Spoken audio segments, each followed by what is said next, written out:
What's good, Unique Gang? It's your boy Unique Reacts back with another video. Right now we got NBA Youngboy. I heard y'all ask for this, but this is the Youngboy, the full episode Rap Radar, the podcast jump. Okay. So I know y'all was asking for this. It is 35 minutes, so you might get multiple parts. You know what I'm saying? But we really ain't gonna waste no time. We're gonna get right into it because this is a long podcast. But I know y'all was asking for it, so we're gonna go ahead and do it. You already know what to do. Y'all make sure y'all like, comment, subscribe, hit that post notification bell. Let's get it, man. Yeah, it's Rap Radar Podcast. Elliot Wilson. This is on video, man. Yeah, we on video. I feel like Get the loud. Young Guns in the No Better Love video, man. The Ask Laura movement has finally been answered, man. This is going to be Rap Radar Podcast. This is a video edition, man. Yes. Special on the Interval Presents YouTube channel. Where are we, B-Dot? What are we up to today, man? We are in the great state of Utah talking to the most prolific artist in the game, one of the most streamed artists, NBA Youngboy. Ooh, Youngboy's in there. It's his crib. He invited us. Can you believe it? Can't believe Exclusive conversation, man. Shout out to Billboard. They did that thing, but it's about him sitting down with the culture and really letting them know the mind state he's into right now. Mm-hmm. And I'm excited, man. You ready to get in there? I'm excited. I've never been to Utah, man. I never met Youngboy, so this is going to be an exciting experience. I'm It's excited. cold, man. It's cold. You know, it's Youngboy. Don't get scared, B-Dot. Youngboy has a lot of fans, man. They're going to be watching this, man. We got to do a good job, right? All right, well, it's cold out here. Let's go heat up inside, man. Let's do it. Let's get into it, man. Rap Radar Podcast, yeah. Hey man, we're in Utah for the man himself, man. Youngboy. How you doing, sir? I'm cool. Well, thank you for having us, man. Oh my goodness, he feels like. Let's get into it, man. feel Rap like Radar him right Podcast, yeah. Hey man, we're in Utah for the man himself, man. Youngboy. How you doing, sir? I'm cool. Thank you for having us, man. Thank you for coming. Absolutely. He's so man. It's a beautiful place, man. I mean, you know, I feel like, you know, people could say, well, this is a trial and tribulation you got to deal with, but I think you made the best of it. Like, it just feels like this home just feels very, like, you know, warm and just like a dope place. Like, you talk about why this is like work for you is like your home right now. It's just peaceful. Not too many people. Ain't too much to really get off into. That's a hell of a view right there, too, right there. It's a long way from Avenue J apartments, right? For sure, for sure. Word. You said the Billboard, like, just being out here is like the best thing that ever happened to you, right? Mm-hmm. You love the serenity and just the peacefulness of it. I love like the weather too. You like the cold weather? Because in BR, where you're from, in Baton Rouge, it doesn't get snow and stuff like that, does it? I don't really like it as much. Like I ain't really used to it. But I just like seeing the difference. Right. You know. So out of all the places in America you had to choose, you chose Utah. Right. Did you feel like, was it like an adjustment for you, like when you first came out here? No, because I wasn't really looking to fit in or to get off into nothing. I just wanted somewhere to go. Far from Baton Rouge. Like, do you miss Baton Rouge a little bit? No. As far as music goes, like, how have you been how's the process been different, like, working out here than back home? I don't know, I really just go off the moment that I'm in. I think the music could be better, though, if I was just out Do you got a moving piercing around, in his eye? experiencing more. It looked like it, don't I ain't really about nothing. It's still the same. Gotcha. What made you turn it up on your neighbors, man, with that black video? It's creating a party out here. I had actually asked the neighbor. Remember the I black asked video? one of my neighbors. I should have asked the other one, though. It was just some creative that was brought to me. Are the neighbors nicer out here? They cool, they don't bother me. But you definitely, like, you just haven't at all ventured out. Like, you pretty much stay on your home base at all times. And the cars ain't been touched. You got, like, an amazing car collection. They just sitting in the garage. Yeah. I don't really know how the neighborhood look or nothing. What about, you know, it's like to get here, it's a lot of restrictions, right? But what about your family? Is it easier for them to come see you and visit you and your friends? Nah, they gotta go through the same. On the same procedure? Yeah. Dang, they still gotta You go should through build a that whole new little foundation, procedure, man. You though. recently got married and, you know, what inspired that to, like, settle down that way and get married and move in that direction? I always wanted to. And the woman I'm with made me actually want to rush. That's how it works, brother. That's how it works. You gotta get the right one, man. That's how it works, right? Did you do like living in the home? Did you do like a big kind of ceremony kind of thing, or just kept it real low key? Low key. You had the kids involved too? Oh, okay. In the previous interview I saw, they got married? You did with like Angela Yee. You said that, you know. Well, That's good. Off what he said, I don't know. But obviously, I mean, now, I guess. Congratulations. That's a good thing. That's a real good thing. In a previous interview I saw, you did with like Angela Yee, you said that, you know, you never felt that kind of love, you know, from your grandmother. Did you feel like your partner gave you that, fill that void for you? Yeah, I feel like she do a lot for me, bro. Do you think that that's because, you know, obviously you've sort of not been real reflective of like the kind of music you make and the content you make and, you know, your responsibility to that? Do you think that sort of like having that stability at home is also a factor in that, of how you're viewing things right now as you grow? Like the fact that, you know, you talked about, you know, maybe looking at the violence you put in the music and making maybe wanting to make some changes with that, right? You think that you having a sort of stable home life now with a new wife and being in this great position, does that connect to that in a lot of ways and impact you? Yeah, I think so. I think it got something to do with it. Yeah. I really have to be looking at other, like, young dudes. Yeah. Or, like, some people I'll be talking to, I'll be like, oh, your ass really bad. You bad. And I'm going to still talk in the way I talk, but Yeah. I think I'm going to just watch how I do it, though. Yeah. I ain't really had no limit at first. I just... Really? We didn't notice. Yeah. But you funny. The Billboard thing you said, a very interesting story. You said pretty much a lot of it was, you know, there's a beautiful picture of your grandma right here in the home, and you know we know how important she was to you. And you told a story about being in a group home, and then, you know, so you were getting sort of bullied and stuff. You said, and that kind of like unleashed the beast, right? Like that sort of showed, you know, a lot of times people end up moving a certain way is because they've been like impacted, you know, a certain way, right? Like, and that sort of unleashed a fire inside of you that maybe you didn't even fully know you had, right? Mm-hmm. There's another story, though. Do you listen to some of that old material, your old stuff? No, not really. Putting out so much new material, I mean, I guess you don't have the time, right? It's also crazy to be the dichotomy of like how, you know, soft-spoken you are, and then when you hear those, especially those early records, just how fired up you are in the booth. Like, what was those sessions like? Do you think that's another side of you that just kind of comes out when it's time to record? I don't know. There's like the things that been on my mind. That's like the mode. That's what I'm feeling. This is what I venture off to. Yeah. Last year, man, 2022, you dropped 8 albums, yo. That's crazy. I think that's the most you ever released. Like, was that your plan to flood the market like that?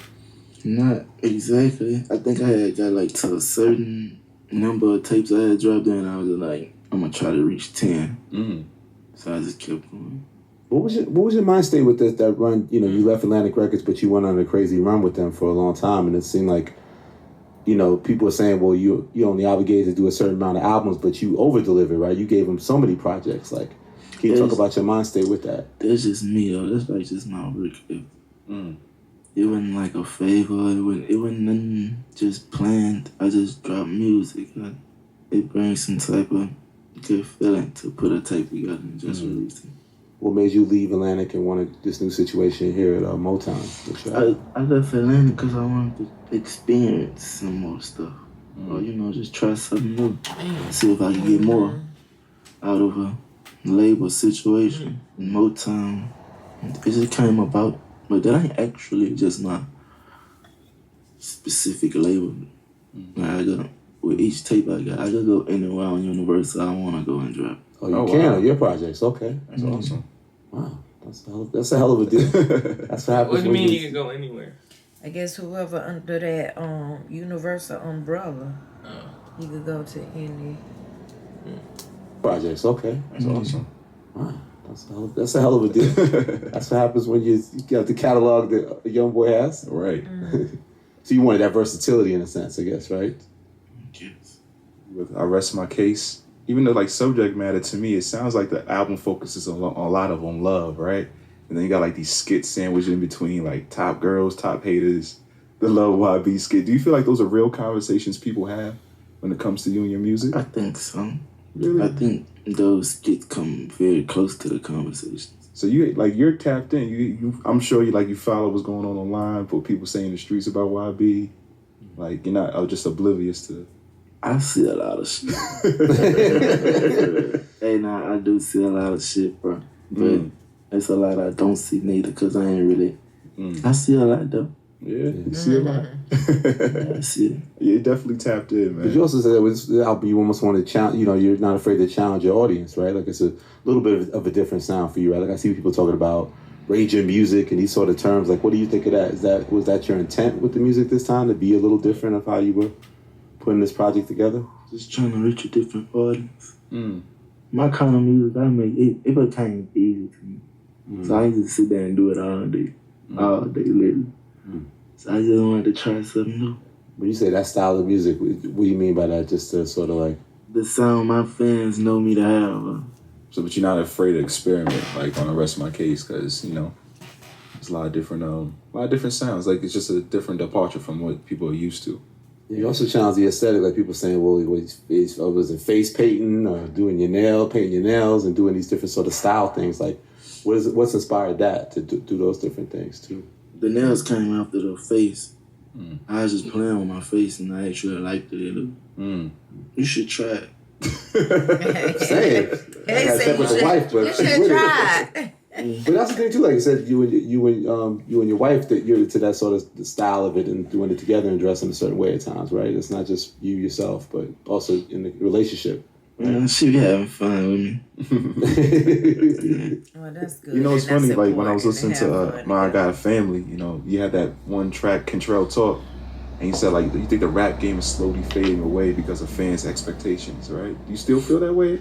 I think people expect too much out this shit. All entertainment, right? At the end of the day, right? You know, some people get caught up inside of it and actually get themselves fucked up, but it's all entertainment at the end of the day. And it's like, you know, they'll have their favorite rapper, and this person fuck around and do something like just show a flaw that he have. Or like, oh, he fake, so they go to the next rapper. Then they see the next rapper, this man human too. This nigga got some type of flaw too. So then they go to the next one. That shit gonna get old. You know, the whole thing gonna get phony to me. Do you feel like fans don't have that loyalty to the artist like how they used to back in the day? I try not to really get into it because I know how fast it'll change on you. You know, like you got your supporters, but they'll flip on you quick. Like you do that one wrong thing. And get that bad comment from them too. Right. Yes. But your fans are sticking by you, man. Like, according to Illuminate, in 2022, you're the third most streamed artist in the United States, right behind like Drake and Taylor Swift, man. Like, what do you credit to your success? So much more to be done. I don't know how to explain it. Right. I don't really feel like nothing been done. Really? No. Wow. You still feel like you're just never satisfied, right? I ain't never satisfied. Yeah. But it's a lot more to be done. But do you draw any motivation from how much more to be done. Your music does resonate? Like if you did it and the numbers weren't as big, would you still be as motivated? Does the success and the numbers and that, I know how big you are, does that continue to motivate you to put out projects? I just be having a point to prove or just be having something to say. Not just be wanting to vent. Man, I wake up like 3 in the morning or some shit and just record myself. Like it's just therapy. Still to this day, it's the same way. Yeah. It's therapy. Just something I do. Wow. I remember talking with you for Title a little while back, and you was, I was trying to get you like get competitive and say, you know, is your name in the ring with these people, blah blah. But I think what's interesting about your success is that you don't look like you're really competing. Like you've always had your own lane. You know what I'm saying? Like it's not about like these rapper lists or who's number one or these kind of things, other than the numbers itself. Like it seems like you take pride in like you're not really competing with people. You've kind of carved out your own lane in what you do. Is that fair to say? Yeah, I don't think I could compete. I think I'd lose. Really? I don't know how to play the game. I just go. Yeah. Like I ain't never really been like had no type of structure or nothing. I just go. Like even when it's time to drop, I just pick the songs out and I just go. I don't know, man. The numbers and the stats say I'm saying, but do you want that accolade of like of what you said? Like you obviously know you've influenced the whole generation and influenced so many other rappers. Like, you know, you'll hear big names like a Drake, a Cole, a Kendrick from another generation. Like, you know, for your generation, do you want your name to be said like, oh, I got that from Youngboy, or Youngboy was what I was always bumping or what I was listening to. That's what inspired me. I just want to be paid. I don't know, but I think this whole music thing, like every aspect of it, like it's all ignorance. I just want to be paid. Yeah, like, I don't care about all the extra shit. That's how you judge success. It's just with the monetary, with the money. Business. Just want to be paid. Yeah. And stay out the way. Right. How have you gotten those steps? Like, I guess moving from Atlantic to Motown and where you're at now, like, what do you think are some of the key things you've done that sort of like put your business in a better place that you feel more comfortable? Like you feel like you're what is it? 13 minutes, 14 minutes out here. Yeah, man. I think we're gonna stop at 14 minutes. So that's pretty good. Okay. What's pretty good about it? No, I'm talking about. Well, we stopped at. Yeah. Oh, okay, yeah. I